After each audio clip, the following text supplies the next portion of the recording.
The misters, for the great soul from Ikshvaku kings of Emperor Dasharatha, are epitomized ones of their tactfulness, adroitness, and are always obliged to undertake welfare activities of their king and the kingdom. 8 ministers are there for that valiant and glorious King Dasharatha, who are clean at heart and are involved in the works of the king and kingdom at all time. Dristi, Jayantha, Vijaya, Sarashtra, Rashtravardhana, Akopa, Dharmapala are 7, and Sumantra is the 8th one. 2 venerable saints of eminence are religious ministers, for they are authorities in Vedic rituals, namely Vashishta and Vamadeva, who are the acquiescent with religious matters. And apart from these 2, some more religious ministers are also there to King Dasharatha. Suyajna, Jabali, Kashyapa, Gautama, Markandeya, Dirghayu, and then Katyayana are the scholarly Brahmins acting as religious ministers, and along with them there are also Brahma sages who are always the ancestral ritual scholars for Dasharatha's family. All the ministers are well versed in scriptures, they shun bad deeds, skillful ones in their duties with their senses regulated. Those great souls are affluent, knowers of all sciences, firmly courageous, and they are distinguished and quiet souls, and those ministers are true to their word. They are magnificent, patient, and famed ones, and they smile before they converse. They never speak untruthful words in anger or in greed or for monetary reasons either. There is nothing unknown to them, even a little, in their own country or in the others either, or about everything that is happening or has happened or that is going to happen, for they know them through agents. They are efficient in administration, and their friendships are well examined by the king, and those ministers impose punishment even on their own sons if situation demands it. In collections to their treasury and to militarize their armies, they are dutiful. Even an unfriendly person will not be tortured if he were not really blameworthy.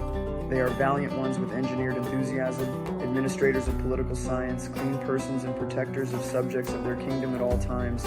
They do not persecute Brahmins and Kshatriyas to fill up the treasury, and high-degree punishments will be given on assessing that person's or the offender's strength and weakness. All of those ministers are clean administrators of kingdom and are in league with each other. As such, there is none anywhere, either in capital or in country, a liar.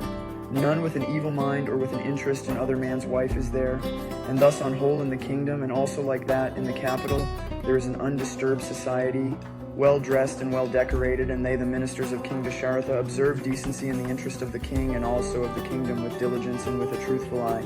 They acquired good qualities from their mentors, and they are renowned by their expertise, and even in foreign countries they are famous for their intellectual determinations in all affairs.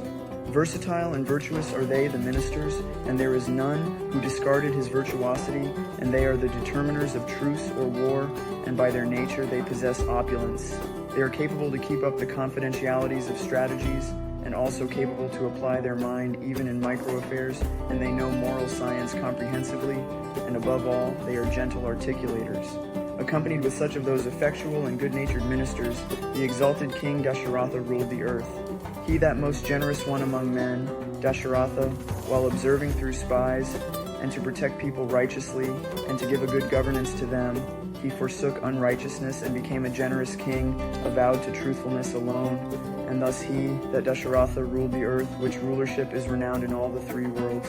Emperor Dasharatha has not encountered either a superior or an equal in his kingship, and to him there are many friends. Subdued are his provincial kings, and eliminated is thorniness by his own valor.